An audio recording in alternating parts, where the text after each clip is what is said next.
Sorry, folks. Biden's not leaving.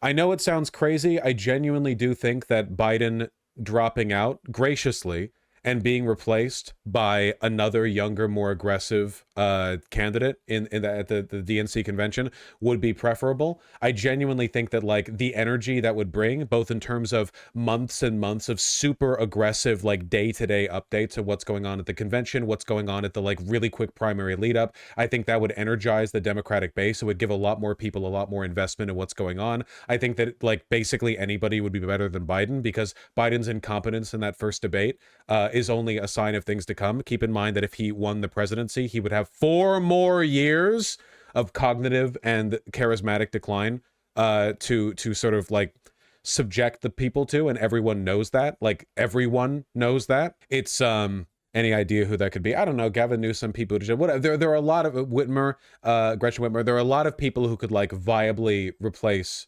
Biden, but they're not going to replace him. In spite of everything, in spite of how embarrassing his performance is, it seems they're sticking in. Look at this. We saw this a second ago, but I want to reiterate it for this segment, if I may. Look at this from an NBC article. Top leaders of the DNC have publicly admitted support for Biden, but despite delivering a rousing speech at a rally in North Carolina on Friday that calmed some of his allies, Biden was described by one person familiar with his mood as humiliated, devoid of confidence, and painfully aware that the physical images of him at the debate, eyes staring into the distance, mouth agape, will live beyond his presidency, along with a performance that at times was meandering, incoherent, and difficult to hear. It's a mess, this person said. Another person familiar with the dynamic said Biden will ultimately listen to only one advisor, and that would be the First Lady, because Biden's a wife guy, and his wife is telling him to stay in the race.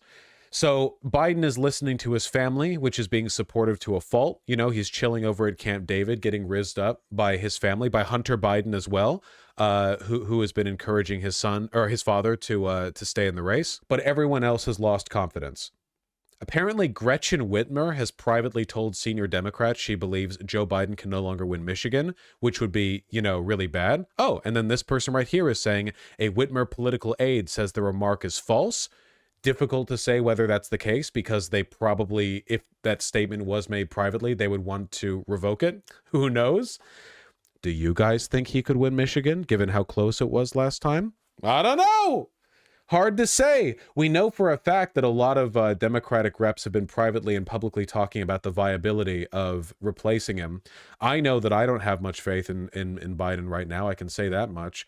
And what's more, like, you know, apparently Bloomberg reports the Democratic Party is considering formally nominating Joe Biden as early as mid-July to stamp out the intra-party chatter of replacing him, i.e. they're going to effectively move up the convention date purely to shut down any chance of him getting replaced or of people getting more aggressively loud about him being replaced. Very nice, very nice. You know, squash the initial primary. Obviously, the Democrats don't want to admit they made a mistake. According to Demcoms, this was not the case. Yeah, that's the problem right now. People are so low in confidence that you can't trust any statements being made publicly, because we know for an absolute fact that behind the scenes a bunch of Democratic insiders are freaking out, but they also don't want that information to get out publicly because that increases the likelihood that people turn against Biden. They don't want that lack of confidence to show publicly. So we're in the situation where we know that people are freaking out internally, but any like specific instance of that internal freakout being made public might be called into question, not because it's actually incorrect, but because they don't want it to be made public. And for that reason, the only thing we know for sure is that people are panicking. That's the only thing we know for sure. We know for absolute sure people are panicking. So that's cool. There's nothing to discuss here. He's not going to voluntarily step down, so just accept Biden as the candidate. No, you can't just accept that, man. The Democrats are us. You can't just like, oh, well, you know, accept it as it is. That's the reason why we're losing, man. The Democrats are up. They're failing on every level. They put forward an unelectable candidate. They said they implied strongly at the very least he was going to be a one-term president. We have like an 100-year-old guy running for the presidency. We saw that debate. He cannot run. He is far too old, leaving aside everything else. He did nothing to meaningfully challenge Trump up there. The Democrats are flubbing this massively. It's unforced errors. It's insane. The complacency from the Democrats, I fully blame them for everything that is happening. I expect the scorpion to be the scorpion. Why the do you keep choosing to ride across the river on it? On you, whatever. Take it across the river. The Democrats have been so willfully, maliciously, incompetently compliant on every level. Here. Have Americans been duped about President Biden's fitness for office based on his aides keeping him in a bubble? Well, I can tell you that I think a lot of Americans, including Democrats in the Democratic Party, lawmakers that have actually spent time with Joe Biden, have felt duped, have felt gaslit. And part of the reason that I wrote this piece is because that anger, that frustration also includes people in the White House as well. The fact of the matter is that really only about 20 people regularly interact with Joe Biden on a day-to-day basis and in sort of an intimate way. A lot of the other aides, even ones just 1 or 2 clicks outside that inner circle, you only see him every once in a while. And that's very uncommon, by the way, probably because they know that he's so cognitively compromised and so incapable of communicating that they don't want him interacting with like a huge range of people because it increases the likelihood of him flubbing. They've noticed, little, gaffes, or you can call them brain farts, but they were always in ways that you could sort of rationalize them as, well, anyone could say that. And, he's always been a bit loose. So the fact is that aides in the White House were Vosh, there's no evidence of him having dementia. Will you get his cock out of your mouth, man? I didn't say first of all, I don't give a shit. The only thing that matters is how he looks to the American people. He could be a corpse for all I care. If he was a charismatic corpse, then fine. If he wins the presidency, then fine. In many cases, the president is nothing more than an amenable puppet, a figurehead who's meant to represent a broader plurality of interests. You could have a corpse of a president. As long as he got into office, things would be much the same. As long as they did a good job puppeteering him for the speeches and what have you. But he's not charismatic enough to pull that off. They're not weekendsing at Bernie's hymning that well. They're not doing a good enough job. It doesn't matter whether he has dementia, man. Just as shocked as many other Democrats on the Hill at what they were seeing. And there was real anger and there was sadness because they felt like this would maybe hurt them in the election. There was like anger. They felt that they had not been told the truth by their bosses. And a lot of them still feel like they are not getting clear answers as to what happened in that debate. And was this was one shitty performance and everyone is being hysteric? I mean, I like, that's cool, man. Like, the Supreme Court literally just gutted the administrative state and then said that the president is immune to crimes. Meanwhile, Trump is leading in polls and Biden had one debate that he historically flubbed that everyone agrees is. I mean, sure, like you can live with your head in the sand, man, potato brain simp, but do it elsewhere, okay? What the You think it's just going to be one shitty performance? He's supposed to be the president for 4 years. Even if he does win somehow, what do you think happens if he's just as potato-brained when he gets in his second term? Do you think he's going to establish like a strong Democratic majority with a big popular mandate that prevents the Republicans from doing all the same shit over again in 2028? Or do you think it would just be kicking the can down the road? He's not a viable presidential candidate. He served his purpose in 2020. He should have gracefully stepped down. He should have said back in 2022, hey, listen, Jack, it's been the honor of my life to cap off my long political career serving the people as president, but I'd like to make way for a younger generation. Here's Warren. Here's Buttigieg. Here's Whitmer. Here's the California governor who named blank, Gavin Newsom. Here's anyone else. But he didn't do it, and the Democrats didn't do it because they're horrible at strategy, they're complacent, they're arrogant, they've been like this since the Clinton years, they're uncomfortable meaningfully opposing the Republican Party because it deviates from the Clintonite perspective that they and the Republicans are basically the same anyway. To excuse this is to excuse fascism, because you are excusing the foundation of fascism. Fascism is built on liberal incompetence and complacency. It was before, it is again. It is completely inexcusable. So for people to look at the Democrats' behavior here and go like, oh, well, how can you blame them? They're not as bad. Like, no, they're doing everything the Republicans need them to do. The first time that Joe Biden acts like that blank face stare, the mouth agape, not being able to put sentences together. There was this feeling that there is no way that this was the first time this happened. And there's a feeling that it's not going to be the last time it happened. So there is not just discord within the Democratic Party writ large. There's also discord within the White House, within the Biden campaign as well. And you're seeing the public perception of all of this playing out in the polls. There's this new CBS poll taken after the debate, and it asked the question, should Biden be the nominee? Among Democratic registered voters, 55% said he should stay in the race, but 45% said he should step aside. And do you have any idea how bad things have to be for the margins to be this even? Months away from the general election? Half of Democratic registered voters? Are you insane? This is just the Democrats, not even independents. Then you look at, does Biden have mental and cognitive health to serve as president? In June 9th of this year, 65% said he did not. That's of registered voters. 72% now say that he does not. And so I think that really goes to the question, right, of is how much is President Biden and his aides, how much are they paying attention to these polls? I mean, I think that she said 72% says he does not. Numbers good enough for a race this close where turnout will be so critical? I mean, it is still possible. I want to be clear. It's still possible that Joe Biden can win this race because there are tens of millions of people in this country that would vote for Joe Biden at 110 over Donald Trump. That is sort of the Trump polarization effect. And it's possible. It's not a non-existent effect, but it sure would be nice to not have to rely on like only the vote blue no matter who types, because there are over 100 million Americans who aren't Republicans, who aren't the vote blue no matter who types, you know? I still think it is possible to win. The bigger question is whether or not he can serve adequately in the job he is running for 2 years from now, 3 years from now, 4 years from now.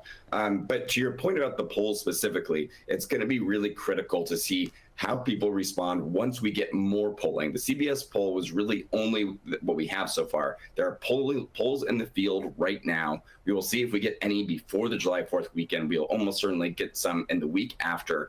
Donors are looking at them very closely. Democratic lawmakers are looking at them very closely. And there could be sort of like a run on the bank effect if it shows a real collapse of his support, but we don't know. Let me quickly ask you about his family telling him to stay in the fight. You have First Lady Jill Biden telling Vogue magazine the family will not let those 90 minutes define the 4 years he's been president. And I love I know polling is from the devil, but trends are trends. And I have to say, it is pretty wild how after the debate, they were like dead even. And then the polling that came out afterwards, now there's a 1.5 point difference. That's cool, you know? I don't think that's the case, Luke McAdams. That's a little bit too, what is it, House of Cards, I think, for the Democrats? Maintained, we will continue to fight. But how much is a family stance about Biden's legacy and remaining time in office versus the 4 years in office if he were reelected? To remind everyone, if he were reelected at the end of those 4 years, he would be 86. Jesus. I mean, it's such an interesting question. You know, the Biden campaign, Biden political life has always been a family affair. And you know, they are now in their bunker and they are trying to rally. They sometimes feel at their strongest when they are under pressure like this. They sort of unite and you know, link together. The problem is that, to your point, there's some serious concerns from longtime Biden allies, Biden confidants, that staying in this race could tarnish what is otherwise a pretty incredible, you know, improbable in some ways legacy of political life. Because if he stays in this race, and black voters did not like Trump talking about black jobs. Black people always vote Democrat anyway. At least they have for the past like 60 years. That's not really loses to Donald Trump. That could end up being the first line of his obituary. And that's what people who really love Joe Biden are still a little bit worried about. Alex Thompson, thank you. So let's get more now from CNN senior White House correspondent MJ Lee. MJ, Biden campaign aides are vehemently dismissing the possibility that he will drop out. Of course, we don't really have that temperature check of polls to see where the American electorate is on a Biden candidacy. What are you learning today? Yeah, Brianna, that's absolutely right. The campaign for now is digging in. White House officials, senior campaign aides, they're all saying that there's no world where they are currently contemplating the idea of President Biden dropping out of the 2024 race. Really, has there been any equivalent to this in modern history where the incumbent president has incurred so much of a lack of faith in their own constituency that they're like half of the constituency wants them to be replaced in a primary that effectively got squashed by the DNC? Okay, everyone just said every president. I don't know enough about presidential history to guarantee whether or not those are Like you all just said every president. I'm assuming that you guys are incorrect, but you know, LBJ is the first that comes to mind. Yeah. LBJ announced on March 31st that he would not run. Yeah, but wasn't that just him choosing not to? That's not quite the same as like him wanting to, but the electorate not wanting him to win, right? Whatever, I don't care. I don't care enough. I don't care enough. I don't know. I really do think that Biden should drop out. I'm not just saying this as part of some like rhetorical fervor, like, yeah, you know, the establishment Dems need to be punished for not getting Bernie in there as the primary candidate. You know, like Biden, how he's handled Palestine. I mean, purely to win against Trump. I genuinely think that the energy generated by a quick, like, open convention, big old primary, would lead to a higher likelihood of Trump losing, which is, of course, my first priority when it comes to the general. Unless the Democrats manage to field someone worse than Trump, which is pretty unlikely. I don't know who that would be. It's not good. Hitler himself. If nothing else, it would show a willingness to respond to people's concerns. I think that Biden could potentially frame it in a way that is beneficial. I genuinely think that if Biden held a speech and he was like, again, like, this has been the greatest honor of my political career to serve. I'm proud of my campaign, but you know, I'd like to spend my day. Like, that's what Washington did, man. You could make that really presidential. Washington was literally like, yeah, 2 terms is enough for me. I want to jerk off under the big trees in my plantation, you know? I want to like chill. I'm really old. Like I have wooden teeth. Let me chill or whatever. You know, just do that. Like, you know, hey man, I've had a good run. I've had a good time. I want to retire. I want to go chill in Mount Vernon, you know?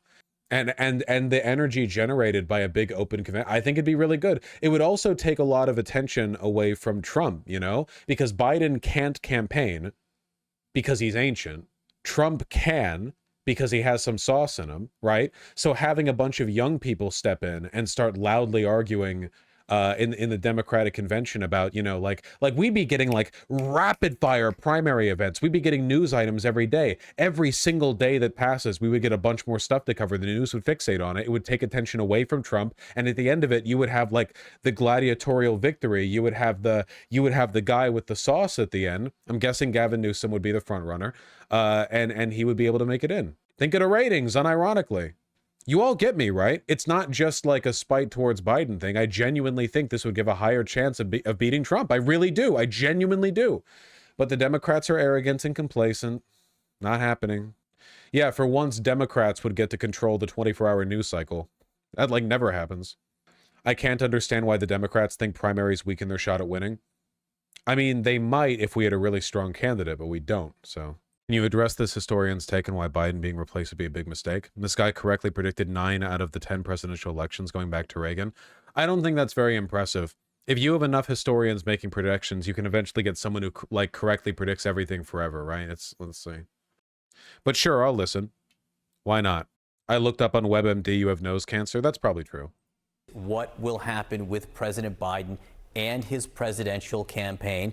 There are people out there wondering whether he should stay in the race. However, no prominent elected Democrats have said that he should drop out just yet. And one historian who has predicted 9 out of 10 presidential elections says replacing the president could cost Democrats in November. With us now is Alan Lickman, presidential historian and history professor at American University. Professor, when we last heard from you Friday night with Abby Phillip, you said no, replacing President Biden would be a mistake. You've had 2 more days to think about it. How do you feel this morning? Even more strongly that it would be a mistake. You know, all of those who are calling for Biden's withdrawal, they have 0 track record in predicting elections. Is that okay? Right off the bat, if you're being introduced as the guy who won 9 out of 10 coin flips, and then you come in and you're like, yeah, that's right. None of these people have won 9 out of 10 coin flips. You're a hack. Literally, like, scam artist, 0 validity. Are you kidding me right now? Is this a joke? And yet they presume to tell us what the Democrats need to do to win this election. And remember, all the pundits, you know, watched Hillary Clinton win 3 debates in 2016. They all said Trump was finished after Access Hollywood. Yeah, this guy's a hack. Like right up, completely like this. You shouldn't take this guy's advice on anything. They are so often wrong. I have a system, as you know, that's been successful. I would say 10 of 10, but we can argue about 2000 since 1984. And the way it works, I have 13 keys. If 6 fall against the White House party, there. Again, like this is literally how like pyramid scheme salesman talk. Are you kidding me? I have my own scheme for this. Is not how academics talk. This is astrology. Predicted losers. Biden ticks off the incumbency key and he ticks off the party contest key.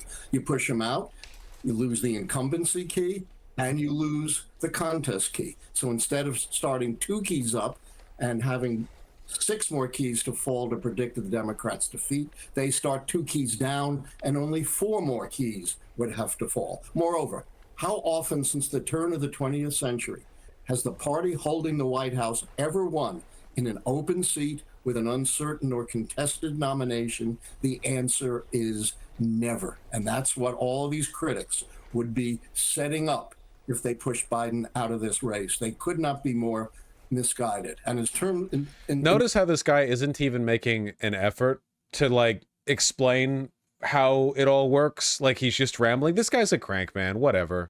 In terms of Biden's capacities, I'm not a neurologist. They're not neurologists. They have no standing to comment on that.